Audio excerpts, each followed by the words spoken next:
ஒரு தோசை சாப்பிட்டீங்கன்னா 90 kilo calories. அதுவே அந்த ஒரு தோசை கூட ஒரு ஸ்பூன் ஆயில் போட்டிங்கன்னா 180 கிலோ கேலரிஸ். ஒரு ஸ்பூன் ஆயில் வந்து 90 கிலோ கேலரிஸ். ஸோ 2 தோசை சாப்பிட்டீங்கன்னா வித்தவுட் ஆயில் 180 கிலோ கேலரிஸ். அதே 2 ஸ்பூன் ஆயில் போட்டிங்கன்னா அது 360 கிலோ கேலரிஸ்.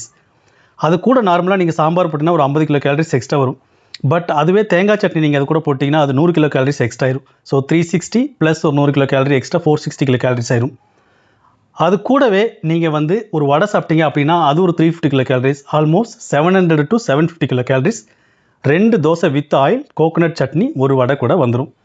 ஸோ அதனால் நம்ம வந்து ஆயில் போட்டு தோசை சுடும்போது தேங்காய் சட்னி அவாய்ட் பண்ணுறது பெட்டராக இருக்கும். சப்போஸ் நீங்கள் வித்தவுட் ஆயிலில் தோசை பண்ணீங்க அப்படின்னா அதுக்கு பதிலாக நீங்கள் சாம்பார் யூஸ் பண்ணலாம், 3 தோசையாக சாப்பிட்டுக்கலாம்.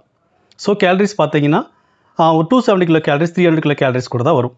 ஸோ ஜென்ரலாகவே நம்ம எந்த கார்போஹைட்ரேட் ஃபுட்டு சாப்பிடும்போதும் கூட வந்து சேலட் சாப்பிடணும். ஃபஸ்ட்டு நம்ம சேலட்ஸ் எதாவது சாப்பிட்டு அதுக்கப்புறம் நம்ம கார்போஹைட்ரேட் ஃபுட் சாப்பிட்டா நம்மளோட பிளட் சுகர் வந்து ஷூட் ஆகாது. தோசை சாப்பிடும்போது ஜென்ரலாக வந்து ஏதாவது பருப்பு குழம்பு அதிகமாச்சுன்னா பருப்பு வந்து நிறைய எடுத்துக்கலாம். ஸோ அது வந்து எக்ஸ்ட்ரா ப்ரோட்டீன் நமக்கு கிடைக்கும்.